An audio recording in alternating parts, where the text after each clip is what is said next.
Why didn't you just give that kid the money? Why should I? Well, you might have had a knife or a gun or a big comb. Not the type. Don't you watch the news? Well, if he was the type and did have a knife or a gun, then I would have negotiated. Oh. So this is a surprise. What is? You in Port Charles. Isn't today the day that you were supposed to go back up to the Great North Woods? Well, I've decided to stay. For how long? Permanently. Really?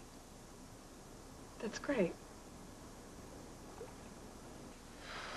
I guess I'm a little confused here. Why? You know I'm married. I know you have a piece of paper. Yeah. It's a lot more than that, Joe. Wow, then, I guess... I guess. Karen, you never wear your wedding ring. It tears rubber gloves. And your mom... What about my mom? Your mother said that Jagger was involved in his work. Since when have you been chatting to my mother about me and Jagger? I didn't. Okay, I wouldn't. She told my mother that you and Jagger were having problems. Oh, great. Karen, I am trying to explain myself here. It's not like I go around every day kissing happily married women. Look, my mom has her own agenda where Jagger's concerned. She's never liked him. You shouldn't believe anything she has to say about him. If she gave you the idea... No, she didn't give me any ideas, Karen. If I got any, they were from you. What are you talking about? Showing up at my house in the middle of the night, hugging me all the time, waking me up in the on-call room. If I did those things, it's because I thought you were my friend. That's such a guy thing to do. Accuse me of leading you on. All I wanted was a friend to talk to. I didn't ever want any more than that. Okay, fine. Then maybe I was out of line just now.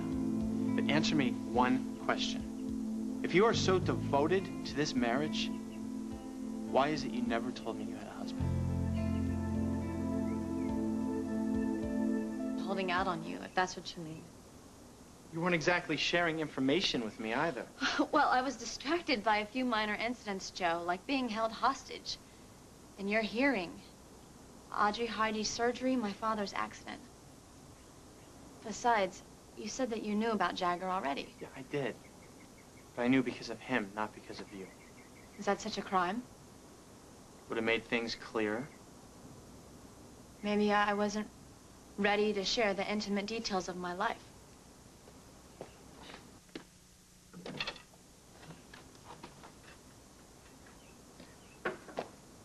I hardly call marriage an intimate detail.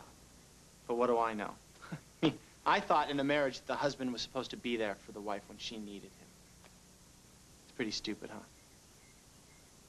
Jagger's having a lot of problems. His work is very important to him. Karen, the guy is in San Francisco. You just signed a year lease here in Port Charles. What kind of marriage is that? It's the only one that we can have right now. Well, it doesn't sound like a hell of a lot to me. Well, thanks for sharing. You have no idea. You have no idea what our plans are. You don't know that he's not going to come back here and share this place with me, and it's none of your business anyway. Okay, fine. Then it's none of my business. So when you deliver your first baby, or you're scared to death, or your father is leaving town, why don't you call Jagger and wake him up in the middle of the night? No, that's not fair. And tell him everything. Save your intimate details for him.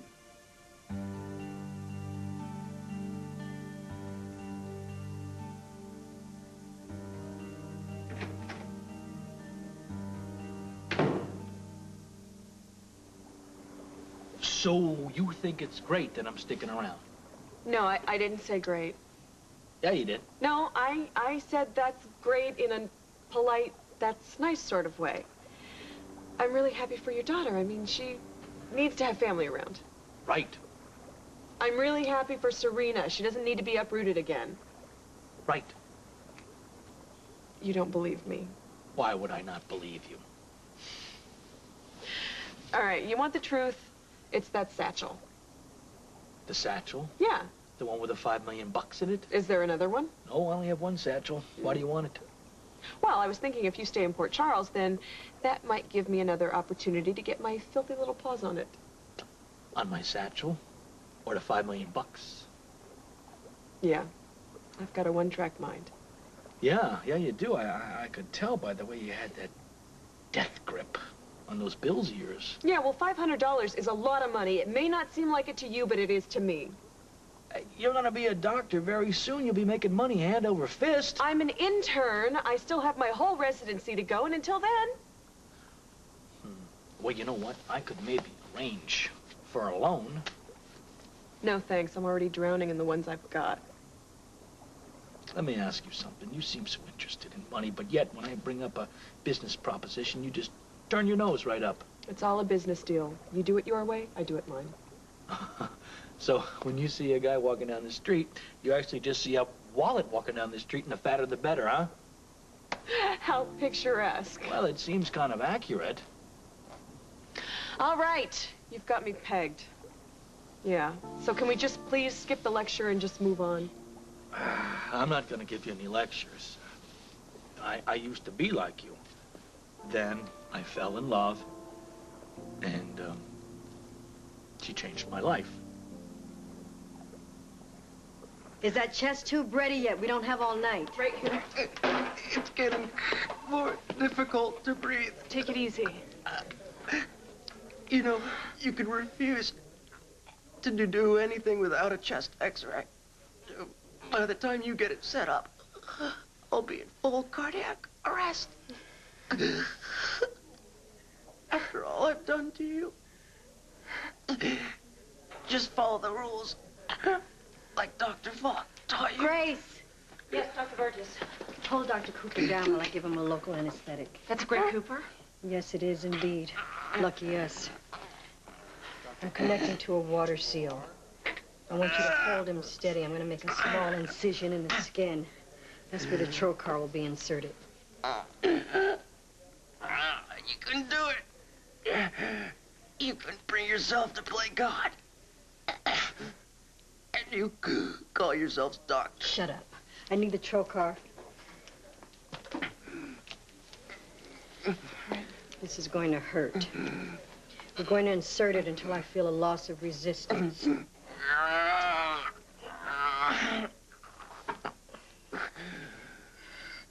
You should be able to breathe in just a minute.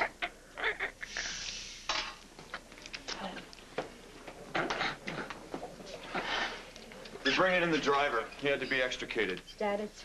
Full arrest. You know the odds on that one. Grace, come with me. Suture the tube nice and tight and put on an occlusive dressing. Then do a repeat chest x-ray. Got it.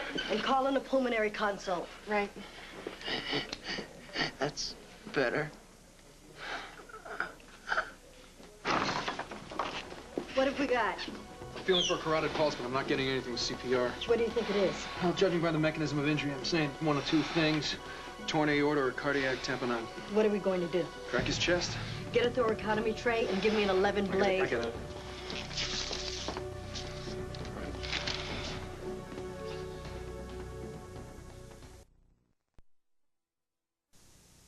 So tell me about this woman who changed your life. Her name was Dominique. Was. Oh, the romance fizzled. Hmm. No, she died. Oh. I'm sorry, I didn't know. It's okay. I wouldn't have said anything if I... Well, you know, that's why I was out walking around here, because if I'm going to stay in Port Charles, it's going to be without her. And the time I was with her was here. Every street, every place has some kind of memory.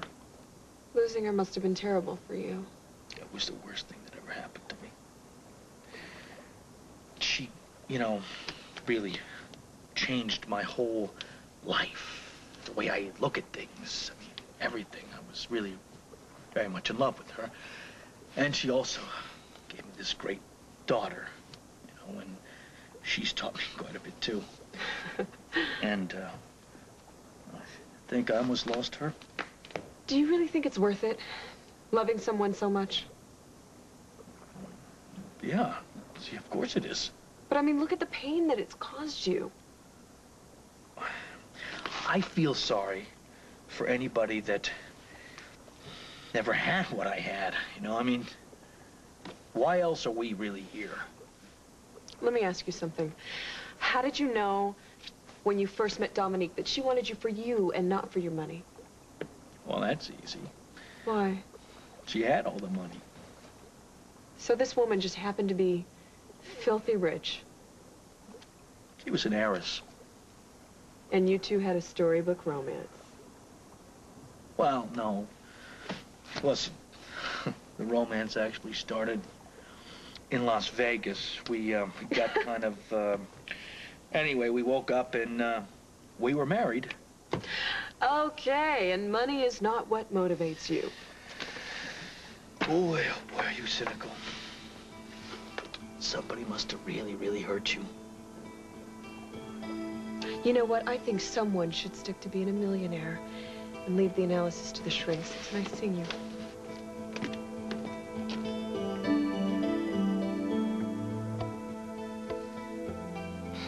Hi, Jagger, it's me. Give me a call when you get in. I hate this.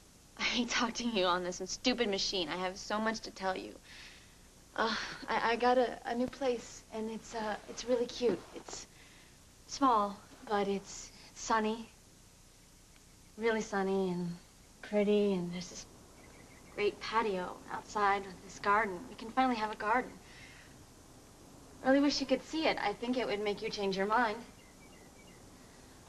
I think my ship has sailed on the San Francisco internship.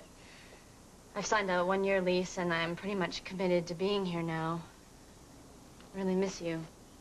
I don't know if I did the right thing or not. You and I, we used to decide things like that together. I really hate that you are so far away. I really miss you. Please come home. I know that's silly for me to ask you that. But I'm really scared. What if something happens? Actually, something did happen tonight, and I have to tell you about it, but I don't want to tell you on the stupid machine, so please give me a call, okay? I need you a lot, okay?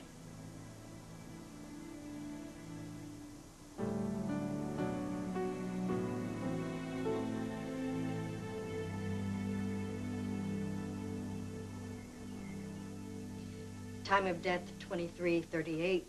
Cause of death, aortic tear due to a sun deceleration injury. Full dictation to follow.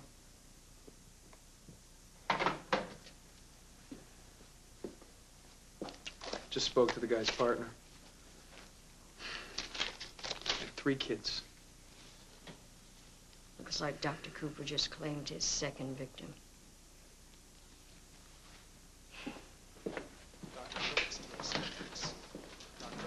We're gonna have to keep Dr. Cooper under police guard. How long? Until he's released. Once he's stabilized, you can take him to the jail ward. Let him rot there for all I care. Where were you transferring him to, anyway? You know, he's pleading not guilty by reason of temporary insanity. Yeah, we heard all about it. It's ridiculous. I was there that night. Greg Cooper was as sane as the rest of us. The DA agrees. Who are you? The guy in the back with this Dr. Cooper, we were transferring him for an appearance with a panel of shrinks that are working with the DA's office. When he had his seizure or whatever, my partner turns around to see what the hell's going on, and, well, you know the rest. He faked the seizure. Doesn't everyone see that? He couldn't face those psychologists because they'd realize he was lying. He caused that accident. I mean, he's trying to get away with murder. Schedule Dr. Cooper for a CAT scan. I want a full neurological workup. Why? Nothing's going to turn up. Excuse me. Are you arguing with me? You can play into his little plan if you want to. Not me. I'm finished. Hey, Julie. So what's going on? I heard Cooper was brought in? Yeah, I'll tell you about it in a minute. Hey, Julie, wait up. Dr. Burgess. See that Dr. Cooper gets a CAT scan. Right, and a loading dose of phenytoin, right? We're not going to start Dr. Cooper on medication until we know whether or not he really had a seizure.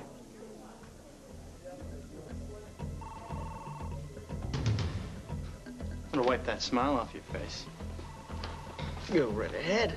No. Joe! Joe! Leave him alone. Joe!